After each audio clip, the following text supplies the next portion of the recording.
Rock and roll Chicago, rock and roll Chicago, my hometown.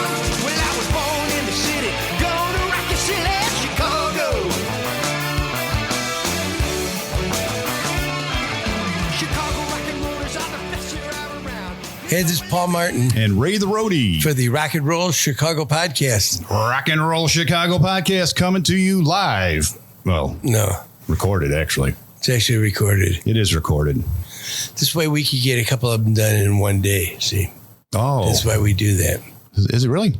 Yes. Oh, okay. And today we've done two of them. Two of them. Today isn't really today. No, it's before.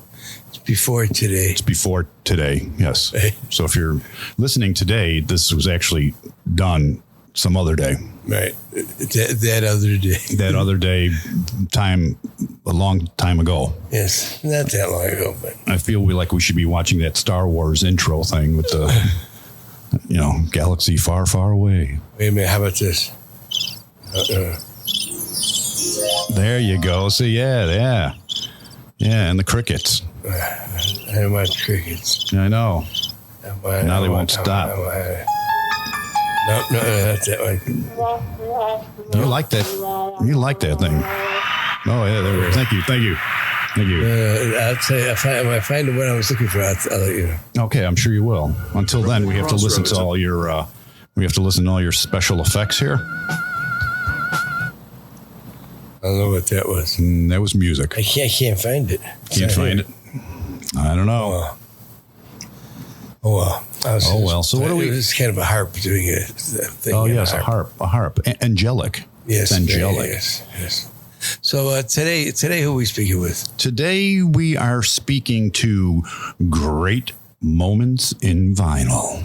Lindsey Cochran. Lindsey Cochran. Yes. He's put together this. He's put together several bands. A different band every time he plays, right? Yeah, not today. Previously, he put like we're not live today. He did not put the band together today. No. But he puts a different band together for each show of great moments in vinyl. They play An entire album. They pick a artist and they do the entire album front to back. And that's the name. Great moments in vinyl. Ergo, yes. Ergo, yes. So and then in between the songs, he tells a story, right, about the band, about the song, about whatever information he has, and it's quite interesting. Yes, it is. Quite interesting. So yes, we were able to have him come to the studio today, downtown Joliet, beautiful Illinois Rock and Roll Museum on Route 66. And let's see what kind of stories he's got. Let's listen. Hey, everyone. Welcome to the show. Today we're speaking with Lindsey Cochran of Great Moments in Vinyl. How are you today, Lindsey? Good afternoon, or good evening, or whenever this runs. I think it's afternoon, yeah? I don't know. It's on the internet. It's universal. It's Yes. whenever. Yes, it'll be whenever someone wants to listen to it. I love it. So tell us a little bit about Great Moments in Vinyl, or about yourself. How did you get started? Well, sure. Where do we start? I mean, I could go way back. When I was a kid, somehow I got a music bug.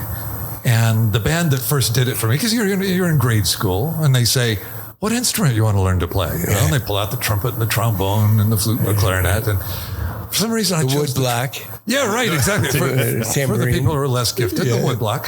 But I chose the trombone. And so I got pretty good at that. And suddenly this band comes along, Chicago. And they have a horn section. Right. And not just a horn section, they're doing cool stuff. Right. I mean, obviously there were groups with horns back in the day, the Grassroots, you think a lot of Motown singles, but a lot of times that tended to be a more faceless in the background kind of horn section. But with Chicago, there was something just up front and interesting and making something happen that was new. So that caught my ear.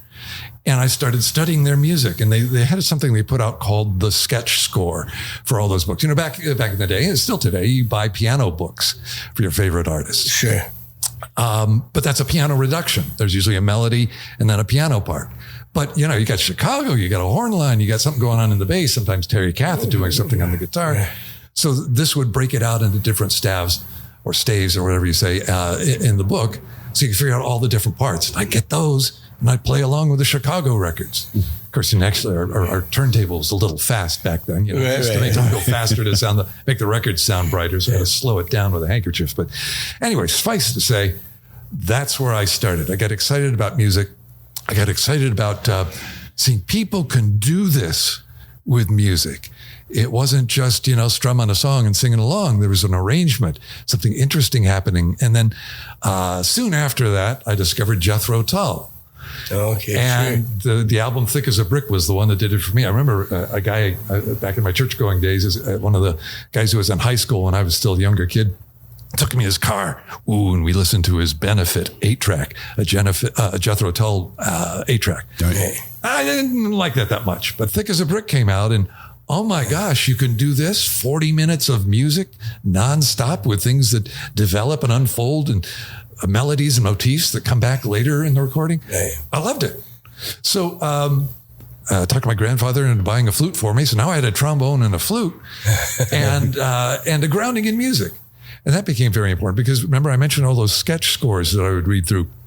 So I learned how to read chords and learned what notes go in them. And I learned how to play piano because my mother, bless her heart, wanted me to learn how to play piano. But when you start off, you're in high school and you're playing those real simple things, and the Hannon exercises, da da da da da da da da. It just Camptown races and it's stuff you're thinking. I want to play this. I don't want to play that. Right. So I didn't really apply myself to the piano, but enough so that I can comp along with chords.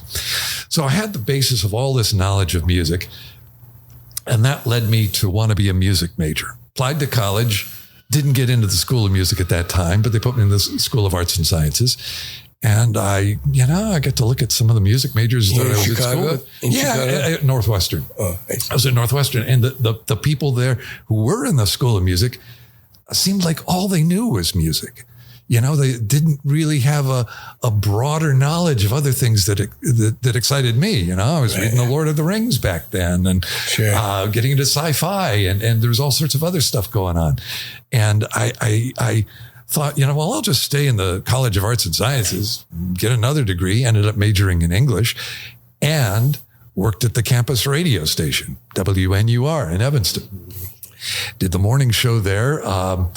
One of my program directors at the time was a guy named Neil Sabin, whom you might recognize the name. He works at Weigel Broadcasting. He's like the guy who dreamt up MeTV as a network and turned MeTV and MeTV FM into a station and now a syndicated format around the country.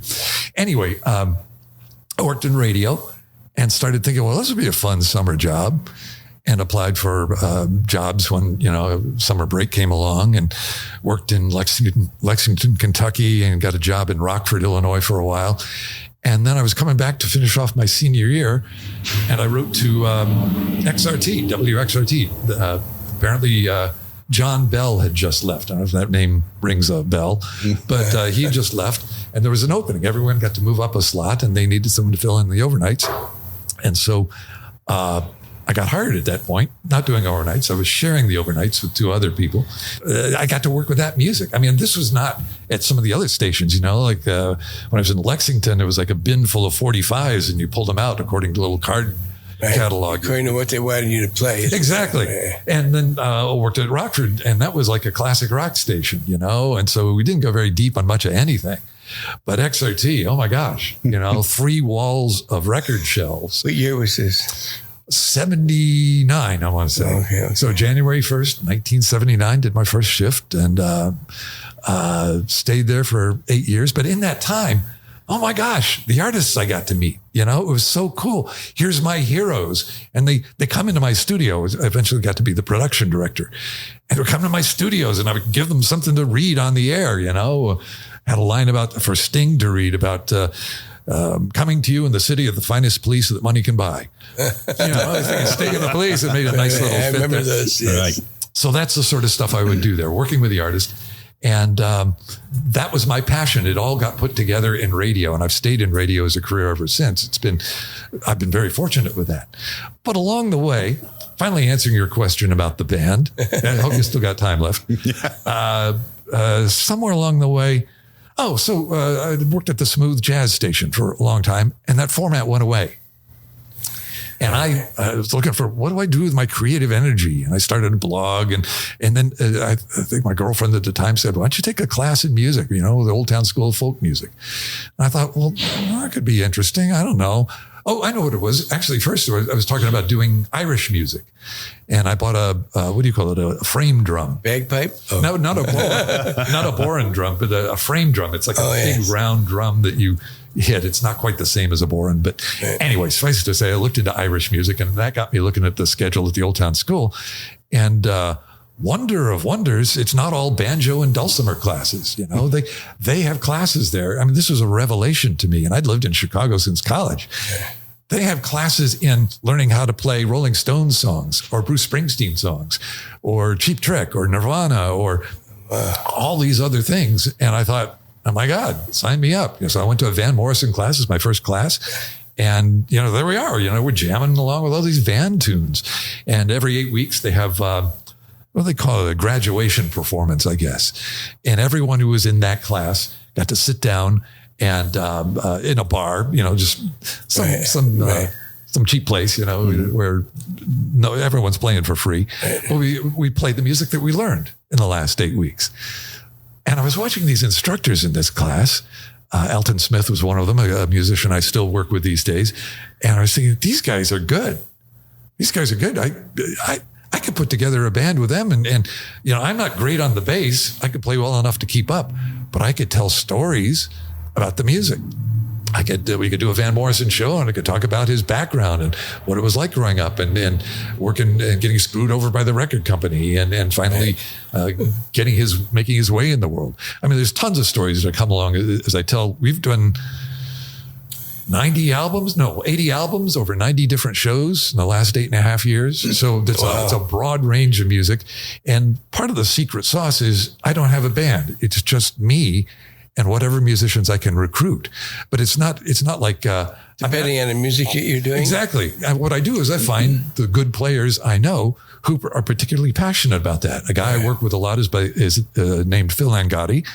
He's known around town for his love of the Beatles and the Rolling Stones. I know Phil. He and I are doing a show at City Winery, just to do my own plug. Sunday, April 3rd at City Winery. This is in the year 2022, but we're doing a Sunday brunch at City Winery with 60s faves from the Rolling Stones. And I've done several shows with Phil over the years with doing the Stones. He's been my Tom Petty.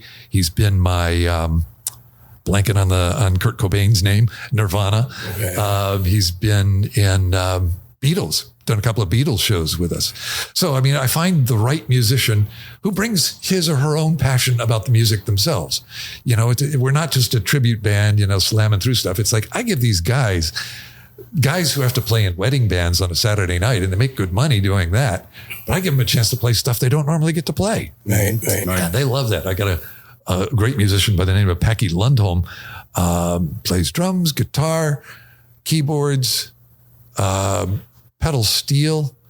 I'm sure I'm missing about 8 other instruments that he does, and runs his own studio in Chicago. But he played drums for us on our Joni Mitchell show. And, this is a guy who doesn't need to be sitting in a bar playing Joni Mitchell. Right. But he loves it. He loves the chance to do something. He's got a passion for it. Right. That's the idea. And what we want to do is we get up on stage and bring our passion there. So Great Moments in Vinyl is intended to be a tribute band that you come to learn more about your favorite artists. You get more of the backstories. I like to think we draw you into your favorite albums more. That we give you things about the music and the musicians you might not have known. And the idea is you don't come to hear us replicate it. I've been to other shows, not going to name names, but there was one I saw up at Ravinia that was like note perfect, doing a David Bowie album, the Ziggy Stardust album. And I thought, they didn't say anything after the songs. Thank you. That was it. Yeah. No, come on, talk to us. Not even, that was Amy on the guitar. It's like, no, I want to be involved in this. I could be home listening to the record if I wanted to hear that sort of thing. They look great. They played great, but give me something more. Part of what goes on is I realized from a lot of shows I've been to, what happens after the song ends? The band retunes, puts around a while, people start talking. Maybe people go to the restroom or get drinks, milling around. I thought, well, I could keep their attention during that time by telling a story that draws them in, and I don't lose them. So you're kind of a historian. Yeah. I haven't found the right term for it that doesn't sound dry and frightening. Okay. Lecturer, narrator, storyteller. I mean, Town crier. Well, a guy I worked with at XRT, Frankie Lee, used to say when he did some of the announcements for promos, he felt like the town crier because you're not talking one-on-one like you are. You and I are. It's Right. I will now tell you some information. Right. That's not the voice I try to bring to the show. I try to bring that sort of conversational, wow, did you know this? Yeah. Kind of feeling. So I've rambled a long time. So And you play bass? You play bass? I played bass. Well, that's what I went to Old Town School for, was to get me started on the bass.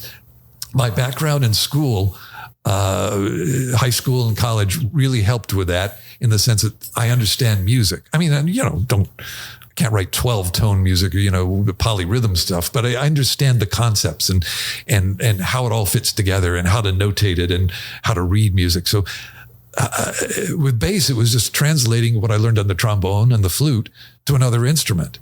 And so, when we do The Who, I'm not going to play John Entwistle. I'll hire someone for that. Or when we did Paul Simon's Graceland album, all that fretless stuff that amazing South African bass player created, I wasn't going to tackle that. I hired someone to do that. Kevin Campbell was his name, an amazing bass player. But the point being that I play well enough to not do harm to the music. I try to stay out of the way of wrecking it in any way. But, and I've gotten better over the past 8 years too. But I play bass, a little flute, some trombone. I did that recently when we did Stevie Wonder and the Paul Simon show. I played some trombone on, but I felt it was important for me as the storyteller to participate in the making of the music too. So I'm not just that guy that talks between the songs, but I'm part of the band and I bring something more to it besides, signing the checks. So which is important in itself, I'm sure. Yes, it is. Yes, it is. Who are some of the albums, or usually take an album, right? We started off doing albums. That's how we launched, and that was in 2013. And as time goes on, albums are not what they used to be. Right. Maybe vinyl's made a comeback, but it's not like the old days where you sit down with a record and listen to it. It's more like what you have on while you're doing other things. I know the way music is sold nowadays. It's all singles on Spotify. Exactly. Or on iTunes or wherever it may be. And you miss the feel of listening to the whole thing as a contained. So in a sense, it's interesting. My band, I like the diversity of my band, young and old and mixed races and male and female, and there's young guys who are into the albums. People my kids' age. And I'm just kind of blown away. You still care about that. We just did Bruce Springsteen's Born to Run at City Winery. And I was researching and I realized, oh my God, an album from 1975. If we were in 1975 looking that far back, we'd be reminiscing about an album from 1929. Yeah. Oh my God. Yeah. There was a real culture shift when, let's just say, our generation came along, the baby boomers. Right. There was like a severing from that past era, and we created our own thing.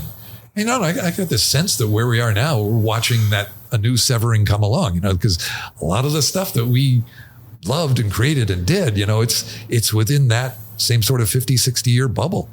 And we're going to be gone before long. And sure, some of these younger generation people are going to love that stuff. One of my guitarists who's in his late 20s now, but we did a Jimi Hendrix show 3 or 4 years ago, and he just blew everyone away. Standing up there playing Hendrix, and even the behind his head or picking with his teeth kind of thing. His teeth, right. So it's amazing that there is what's the word? A body of knowledge, and it's an art. Rock is an art. You guys celebrate it here at the Illinois Rock and Roll Museum. But there is a set of knowledge about that art, which is taught and learned and studied, and that will be handed on. But I think what we created as baby boomers, that culture, is something that's going to be phased out. Something new will come along. Just like I tell you about 1929, I mean, when I would be working at the Rockford radio station, lived with my aunt and uncle, he would turn on a station from Janesville that played big band music on Sunday mornings. He'd crank that up. He said, "Now this is music." And I feel like that's what goes on with us sometimes as people our age. I'm assuming you're close to my age, which I'm not going to announce on the air. But we kind of listen to what comes along and think, Well, I've noticed lately going grocery shopping, I'm hearing classic rock played at the grocery store. I'm listening. Is that Pink Floyd? Yeah. I'm shopping. Some of that stuff has punched through, right, and become part of the culture, an important part of the culture. But whether or not it can still carry on another 50 years in the same way, there's only 12 notes on the scale. There's only so many chords and so many ways you can put them together, and it's been reinvented as we've gone along with.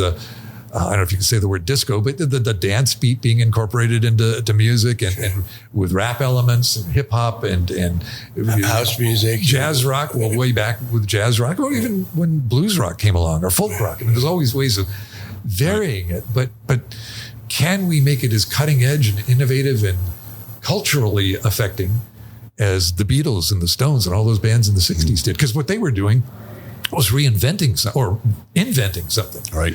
They were taking something. There were no rules. They were figuring it out, and we were all getting pulled along with them, which was great. But I don't see how anyone can figure it out again.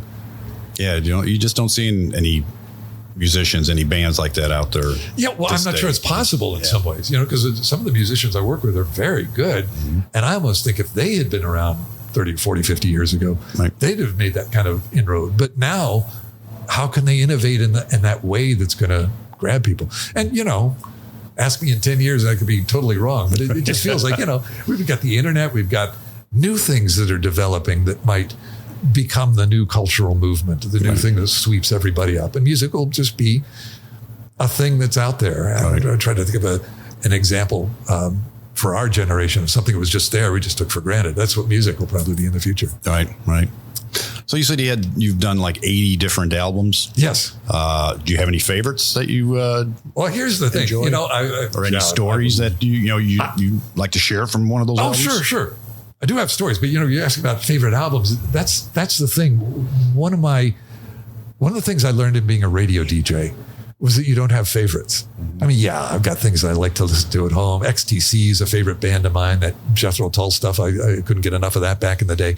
But when you're on the radio, you can't really pick favorites in the same way, unless you're Terry Hemmert and the Beatles. Right. And people aren't going to complain about that. But my point really being is that what I want to share is enthusiasm about the music in general. Because I think a lot of artists do a lot of interesting stuff. If you dig out my iTunes playlist, I've curated one that's got thousands of songs on it, and they're not any particular artist. Some I go heavier into. Van Morrison I loved a lot for a period. Pink Floyd, Elton John. I'm saying too much. I'm losing my train of thought here. So I don't have any particular favorite albums. Okay. There have been highlights from the shows we've done. From a pure performance standpoint, I mean, oh my God, our Stevie Wonder songs in the Key of Life show is just jaw-dropping. Y'all jamming out there.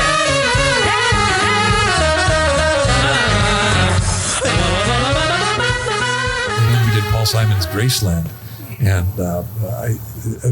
accuse me of name dropping if you want, but we got some really good musicians from the show. My standard horn section leader, John Bowes, plays all the saxes and flute and piccolo and sings too. And he lined us up with a musician who had done touring with Tower of Power. Wow. On horns. So we're doing, My Little Town with a high screaming trumpet at the end. And we got the high screaming trumpet there at Martyrs on Lincoln Avenue in Chicago. So I've had shows like that. It just felt really successful. My fiance is a big Kate Bush fan. So we did a Kate Bush show. We got a patron to help kind of finance the thing and did our best to put all that together. And we're not afraid of trying anything. We've done George Michael and Michael Jackson, as well as Led Zeppelin and the Allman Brothers. Ain't the woman out there. Lord, I just can't go out the door.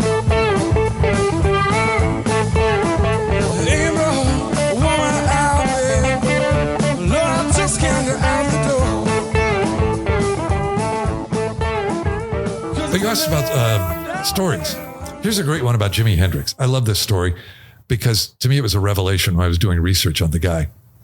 Both of Jimi Hendrix's parents were drinkers, and when they got drunk, they would fight. Jimi was their firstborn. 6 years later, a brother arrived, and then the next 3 children were given up to foster care and adoption. And when Jimi was 9, his parents divorced, and his father was granted custody of his sons. During his time in grade school, the young Jimi started carrying around a broom to simulate a guitar. He'd hoist it in his arms and pretend to play, and not just at home, he'd carry the broom to school, too. The social worker at the school noticed this behavior and petitioned for funding for underprivileged children to purchase a guitar. She argued that the boy was clearly demonstrating an emotional need that a guitar would address. The school district disagreed. At age 15, Jimi's mother, who had developed cirrhosis of the liver, died from a ruptured spleen. His father refused to take his sons to her funeral and insisted that they deal with the loss like, quote, real men, by drinking a shot of whiskey, which he then poured out for all 3 of them. A broom is drearily sweeping up the broken pieces of yesterday's life. Somewhere a queen is weeping. Somewhere a king has no wife. Wow. That's what I do at the shows. I try to find those kind of stories that take you into the song. I've never heard anyone make those connections with Jimi's life before. And Did you write the story? yeah, I research a lot of this stuff. This one I did write. Yeah. But some of them I quote a lot from other artists. Like we did Joni Mitchell. And I'm thinking, oh my God, how am I as a white male going to stand on stage and talk about Joni Mitchell using what other white men have said about her? I thought, let's have Joni talk about herself. So I just dug deep and found interviews with her where she has interesting things to say. And I filled the show with that. I've got a Joni story, but I could do that now or we could come back to it later. Here's what I did. We did the Court and Spark album. Growing up in the Canadian prairie town of Maidstone, Saskatchewan, Joni Mitchell recalls a life of unadorned pleasures. On the radio, she could listen for the hit parade on the air for an hour each day. She could watch the trains approach and depart, or gaze longingly at the delights presented in what she referred to as the Book of Dreams, the Sears catalog. In her 1999 interview, in her 1995 interview with Timothy White for Billboard, she said, "The only recreation I had was waving from our living room picture window in Maidstone to the steam locomotive that blew its whistle at the bend in the track as it entered town. But at least that train gave me a curiosity about going places." Looking back, we know how that story turned out. She left the frozen north to find her future in Toronto, in New York, in Los Angeles, and eventually on concert stages around the world. But when Timothy White suggested to Joni that as a child waving to that rumbling steam locomotive from her picture window, it must have been difficult to believe the outside world would ever hear her cries. "Oh, didn't I tell you?" said Joni. "Several years ago, my mom and dad were at a party and they met a conductor on that railroad. He said, the only thing I remember about Maidstone was that there was a house with a big window where they left the Christmas tree lights up, and a little girl used to wave to me. It was the same guy." It really makes you want to think that every prayer, every message we send eventually gets answered. Very cool. So that's what I do. That's what the whole band is about, is to find those moments in each artist's lives that reveal something about the music, tell you something about their past, what they were going through, what they were thinking. You know, I mean, a story in a nutshell about Led Zeppelin was that they were working on their second album. Meantime, Robert Plant had a crush on this woman, just ferociously wanted to marry her. And she just kept saying no. She didn't like his rock and roll lifestyle or who knows what. She just didn't do that. She didn't want to go there. So they broke up and he drifted on, found another woman. They hit it off well enough. They got married. Robert starts thinking about that other woman. Can I have an affair? You know, I'm a rock star. Can I get away with this? Thing is, that other woman was his wife's younger sister. Oh. At least they gave him the lyrics to a song, What Is and What Should Never Be. Wow. And that's what the song's about. So, okay, so when you're planning on putting a show together, it's got to take some time for you to research I mean, you can't just say, we're going to do this album and next Who doesn't week. love going on the internet and digging around, you know? Right. But yeah, you know, I mean, once again, it's an odd combination of factors of the musicians I work with, who I think are just wonderfully talented. we had a rehearsal for one show talking about, hey, let's do this in the future. Or what about that? Or we were at one rehearsal like, well, which one was it? And it was Indigo Girls or Sinead O'Connor, whatever it was. But the drummer started playing the riff from Walking on the Moon. I played the bass. And lo and behold, about 3 months later, we did a Police feature. You know, it just kind of grows naturally. There is a certain agenda where I do feel forced to try to keep the albums really familiar. I mean, the Kate Bush album notwithstanding and some of the other things we've done. But the idea that now I've grown to a point where I got to pay my band. You know, these are good people putting in time. I got to make sure it's worth their while. So, you know, thank God for the Joliet Area Historical Museum for bringing us out here. And we play there and sell out 250 seats or more. You know, it's been wonderful. We've done 9 shows there and they've all pretty much sold out. You know, I'm not sure if there's a difference between the rooftop seating and the indoor seating, but it's a very happy crowd when the night is over. And the idea being, I want to make sure I take care of my musicians. And if I can grow something, you know, once again, doing my little plug in the moment again, we've got a new series coming to City Winery. They offered us to do Sunday brunches every other month. And we're starting with a set of Rolling Stones music on April 3rd. But, and then we're going to come back with Crosby, Stills and Nash's first album in June, and then a tribute to the Woodstock Festival in August. But the idea being, I want to get some momentum going so that not every album has to be a blockbuster. It doesn't have to be the Eagles' greatest hits. It can be something a little more off the beaten track, but people will come because they know they'll have a good time. They'll hear songs they know, they'll hear stories that they can relate to and see musicians play well. So that's the grand plan. Right. You know? So do you just do the booking as well, or do you have, or do you work through a booking? I guess, yeah. I never thought I was doing booking. I just contact venues and say, please, write to people, you know, well, here at the Joliet Area Historical Museum, one of my brainstorms was I need a website, and Mike Brick from the museum found our website and just contacted me out of the blue, and I thought, what, playing at a museum? This is like 2017. I'm thinking, what? Right. Okay, let me drive out to Joliet, see what that's like. And I got here and I was very impressed, and I went back to my band and said, look, we could do a great rooftop concert here, wonderful venue, and let's do it. So we started with, not afraid of a challenge, we started with the Beatles' White Album and just kept going from there. So you've done the rooftop before. Oh, I want to say 5 or 6 different shows, Physical Graffiti, just did Fleetwood Mac's Rumors and the album before that. Billy Joel. No, I'm sorry. Fleetwood Mac was indoors, but Billy Joel was on the rooftop. Rolling Stones, Hot Rocks, and another Stone set. Jimi Hendrix, we did indoors at the museum. So, yeah. So you've got another show coming up there, right? Yes, as a matter of fact. How could I forget? U2. You know, we were going to do a U2 tribute to the album The Joshua Tree back in January. And then this Omicron variant came along and everyone was feeling cautious, and myself included. But I had younger guys in my band who were, you know, not in that at-risk group, but they were saying, you know, maybe we should. So we did, postponed it. And my next brainstorm, which didn't pan out, was let's do U2 on St. Patrick's Day. And my lead singer for the show said, oh, I'm on vacation that week. So we went with a different holiday, April 1st, which is a Friday night at the Joliet Area Historical Museum. And we're thrilled. When we do an album, when you do a show, and typically when we were doing shows before, we'd pick 2 separate albums. And then over the years, it got to be the point, like we did a Moody Blues show.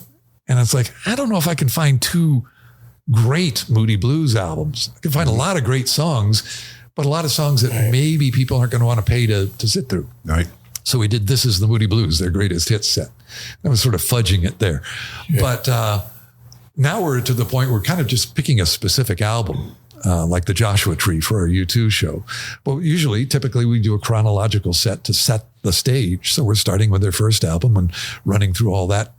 Not all that material, but the material through that. And the second album, October, the third album, War, and the fourth album, Unforgettable Fire. Maybe a dabble with the Red Rocks Live EP. And there was the other one, Wide Awake in America. They had that long version of Bad on it. So we cover all that kind of stuff, and then we'll do the featured album and a couple of songs at the end for an encore, do a little break between. But yeah, we dig into their past history. And do you want a U2 story? Yeah, I was going to ask you about that. I was going to say, we must have a U2 story. Yes, indeed. Oh my God. These guys are so interesting. You know, I mean, one story in a nutshell is I knew they were committed Christians, but the band almost broke up before the second album because they were within working with a religious group in Dublin that was very straight-laced or strict or maybe just unimaginative. They couldn't see what possible way you could keep your faith and be in a rock band. Mm-hmm. Well, U2 proved them wrong, but suffice it to say, they almost broke up then. I mean, a lot of things we take for granted about U2 being here might not have happened. But this is a different story. The Edge wanted to create the ultimate U2 live song, so he imagined that he was a fan at one of their concerts. What would he like to hear? He then sat down with a 4-track tape machine to craft the rough demo of the tune that would open the Joshua Tree. And when he was finished, he believed he had come up with what he called the most amazing song of my life. Bono once summed up the quintessential U2 performance by saying, "I sing from standing in front of Larry Mullen's kick drum. I sing from Edge ringing those bells. I sing from Adam, who keeps us all on the ground." The Edge's song has all those elements. And what's more, it was exactly what U2 fans wanted to hear. Says Bono, "We can be in the middle of the worst gig in our lives, but when we go into that song, everything changes. The audience is on its feet, singing along with every word. It's like God suddenly walks through the room." And we go into Where the Streets Have No Name. Yes. That's awesome. Thank you. I love doing this.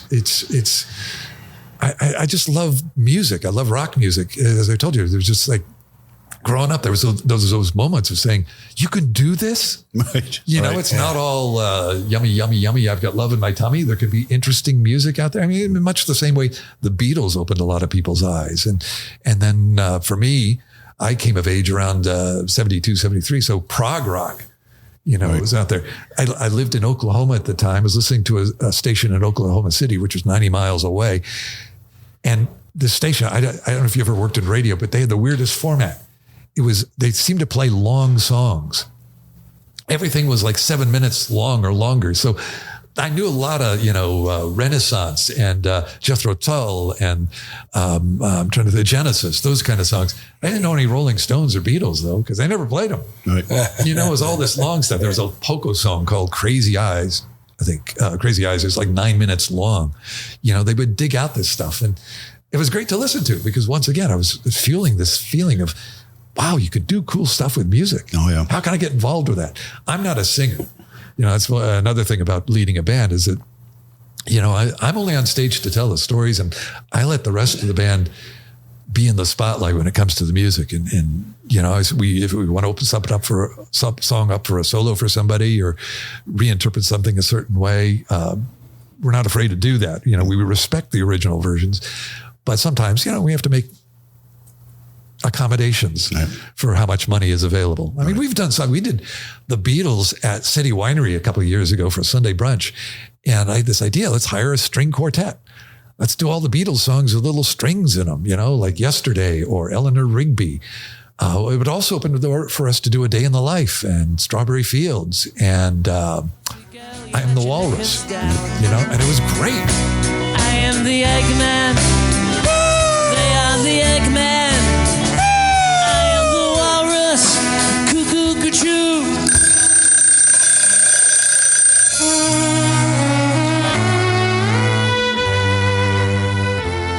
It was a chance to do something with the music that you don't normally get to do in a club.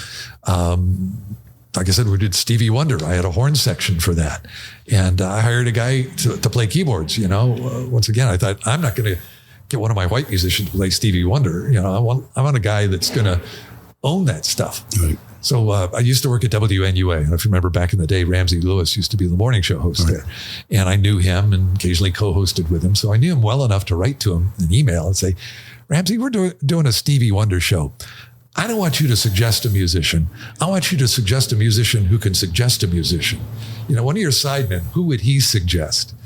And they put me in touch with a guy named Clarence Williams. And awesome. You know, if I have my way, we're going to go bring back Stevie Wonder to do Intervisions this fall. You know, fingers crossed. Funny thing is that you said you did a Beatles set. Yeah. And you're actually performing music live that the Beatles never performed Exactly. live. Exactly. Yeah. Well, for the Beatles one, we, I'm trying to remember now, 5 years ago, I think we had some strings for that. I know when we did Prince, we had a string quartet just so we could do that ending of Purple Rain live.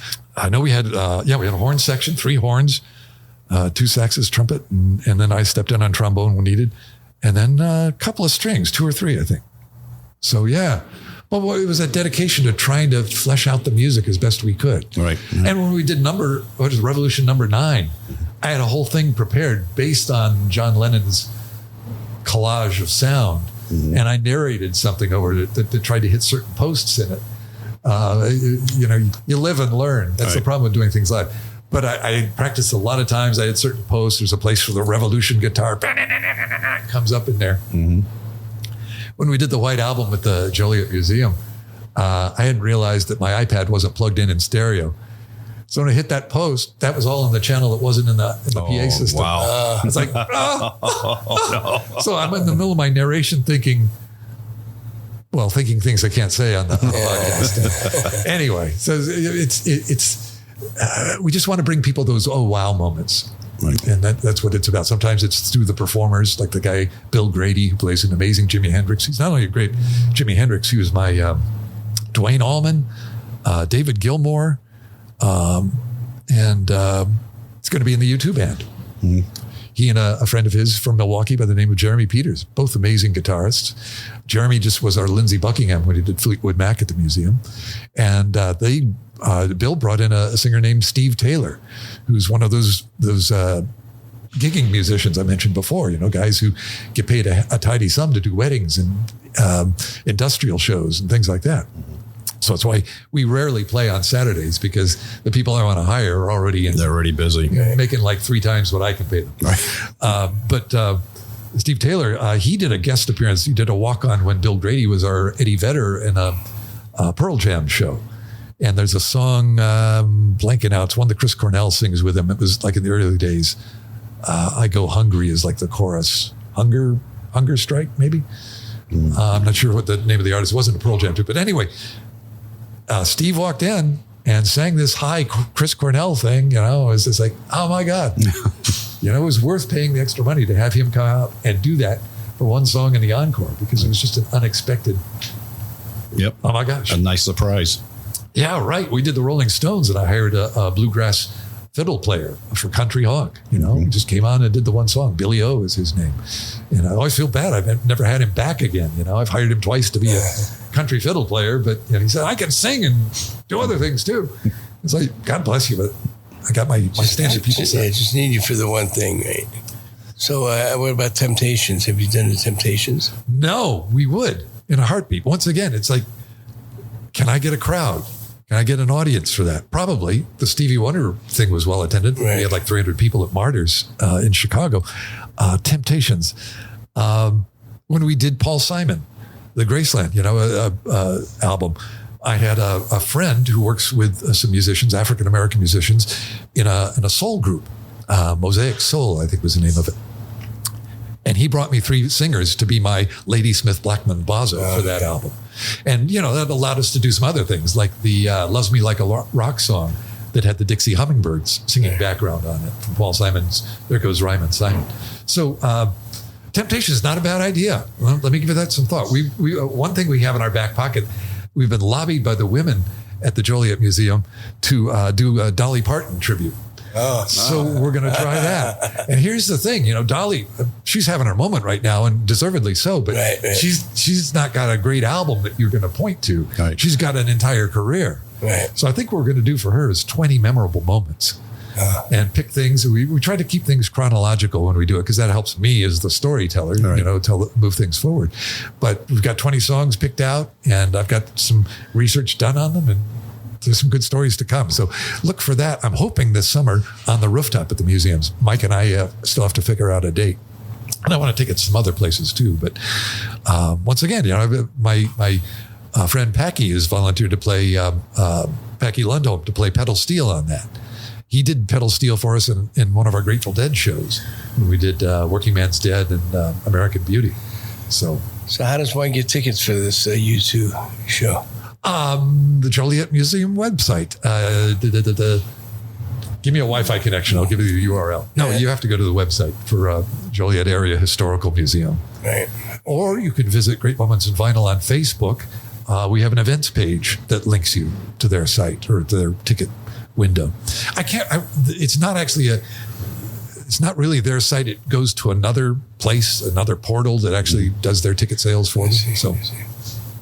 But if you start with the Great Moments in Vinyl Facebook page, that's a good start. You're on Instagram too, I should mention. And there's a website, greatmomentsinvinyl.com. And on our website, we got past videos from previous shows. We got a list of all the past shows. We got even an audio page, some of the songs we've done. And some things we did from home, remotely distanced during the lockdown. So during COVID? Yeah. Yep. We didn't get together, but we still made music, which was great. Well, a great guitarist I work with by the name of Scott Tipping, he and his partner Ellie Kahn did the entire Raising Sand album by Robert Plant and Alison Krauss.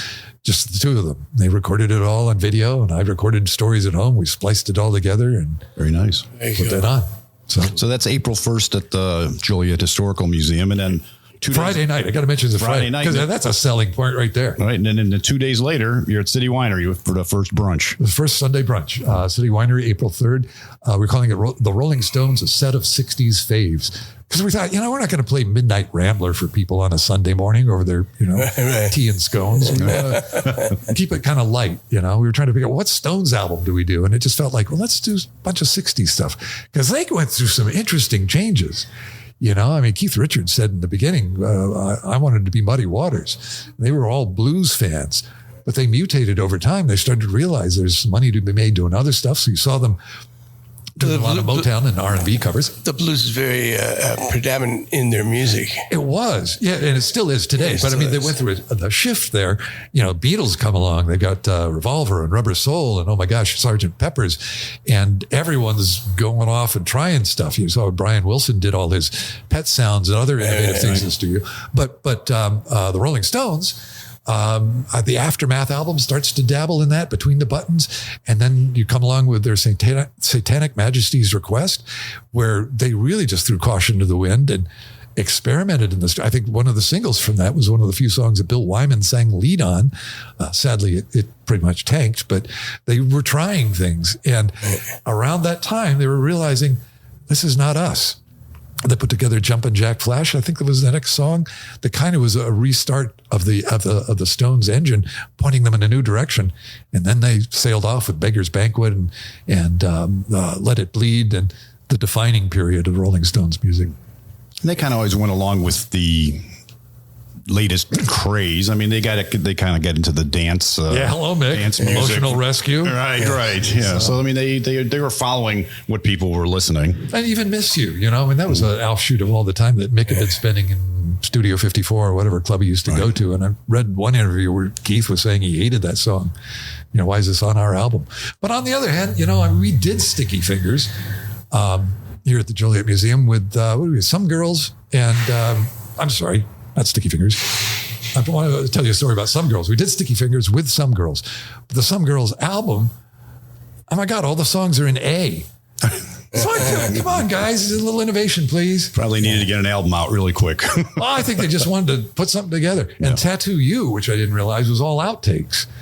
I don't think they did anything really new. I think it was all stuff that might have been laid down before. Maybe Jagger went in and laid a new vocal on it, but all that stuff, what's the hit song from that? Start Me Up. Mm-hmm. A little blanking out here. I want to say it was something that dated back from Goat's Head Soup or something. It just was stuff that was, just hadn't made the albums in the past. Hey, here's a great place to put them. And right. Oh my God, one of their better records. Yeah, exactly. All righty then.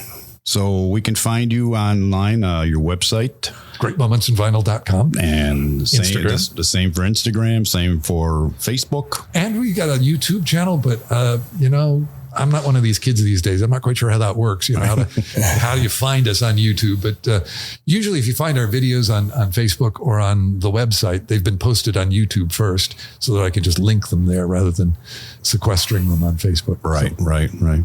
we have a blast, and really, I'd love people to come out and see the shows because you'll get caught up in it too. We have people come up to me after every show and thank me for the music and the stories. Sounds like a lot of fun. It is.